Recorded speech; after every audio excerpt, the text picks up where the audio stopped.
আমি যে তোমার মাথায় হাত রেখে কসম করতেছি, তুমি যারে পছন্দ করবা আমি তার হাতেই তোমারে তুলে দিব। কি রে লামিয়া, কই যাস? তোর কাছেই তো যাইতেছিল। কি হয়েছে, কোনো সমস্যা? কাল থেকে আমি কলেজে যাবো। আমি কইছি না তোর জামাই তারে পড়াইবো। কালা জামাইয়ের নাম আমার সামনে উচ্চারণ করবি না। তোর জামাইরে দেখতে পারোস না? কোনোদিন পারবো না। আমি আরেকটা বিয়ে করবো। আমার লেগে ভালো একটা পোলা দেখিস। তোর জামাই রাগ করবো না? হ্যাঁ, আমারে কইস। আমার যদি কাউরে পছন্দ হয় তাহলে হ্যাঁ আমারে তার লগে বিয়ে দিব। আচ্ছা আব্বা, চলেন আপনারা ডাক্তারের কাছে নিয়ে যান। না বাজান, মনটা বেশি ভালো না। জীবনে অনেক খারাপ সময় বলে এইভাবে ভাঙ্গে বলে চলবো? লামিয়া, কই গেছিলি তুই? আমার যেহানে মন চায় সেহানে গেছিলাম। তোমাকে কোনো সমস্যা? রিপোর্ট তো বলছে আপনার যক্ষা ও রক্ত ইনফেকশন হয়েছে। চিন্তার কিছু নেই, ভালো চিকিৎসা করলে ঠিক হয়ে যাবে ইনশাল্লাহ। ডাক্তার সাহেব, যত টাকা পয়সা লাগুক সবকিছু আমি দিব। তাহলে তার কোনো প্রবলেমই নেই। বর্ষা, দেখ তোকে বাড়িতে মেহমান আইছে। আরে বান্ধবী, কি হয়েছে? সুমন ভাই কম নাইছে? এই তো এখন আসলি। তোকে বাড়ি চিন্তা ছিল না, পরে আমি চিনা নিয়ে এলাম। কে সুমন ভাই, তুমি আঙ্গ বাড়ি চিনো না? সেই ছোটবেলায় আসছি। এখন তো চিনছেন, আমি যাই।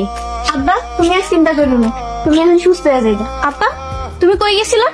বর্ষাগো বাড়িতে গেছিলাম। লামিয়া, জামাই বাড়িতে যাইতেছে, বাড়িতে আয়। তোমরা যাও, আমি পরে আসবো। আব্বা থাকতেছে পরে যাবো না। এত ভালো মানুষ সাজার দরকার নেই। তুমি জানো আব্বার ডাক্তার দেখাইতে 10,000 টাকা খরচ হয়েছে, সব দুলা ভাই দিছে। যতই খরচ করুক, এই কালা বেটার ঘরে আমি কোনোদিন যাবো না।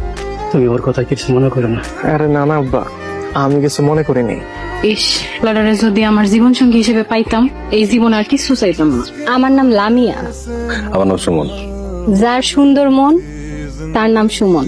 আমি চিন্তা করছি এই গ্রামে বিজনেস করে থেকে যাবে। আপনি থাইকা যান, আমি অনেক খুশি হম। খুশি হবেন কেন? যখন মন চাইব আপনার লাগে গল্প করতে পারবো। হ্যাঁ মা কও। বোর্ডের নিয়ে কখন আইবি? কালকে আসুন। তাইলে কালকে সকাল সকাল আইয়া পড়িস। আচ্ছা ঠিক আছে আম্মু। তোর শ্বশুরের ডাক্তার দেখাইছোস? হ্যাঁ ডাক্তার দেখাইছি। খুব ভালো করছিস। বৌমা কই? বৌমার কাছে দে। ও বাথরুমে গেছে আম্মা। ও আচ্ছা, আইলে কল দিস। এখন রাখি। কি হয়েছে দুলা ভাই? আম্মা ফোন করছিল, লামিয়ারে বাড়িতে নিয়ে যাইতে পেল। এখন কি করবেন? জানি না, কিছু কইবা? হ, কিছু কথা কইতাম। কি কইবা কও? আপনি না আমারে কইছিলেন আমার যদি কাউরে পছন্দ হয় তাহলে যদি আমি আপনারে কই, আপনি তার লগে আমার বিয়া দিবেন।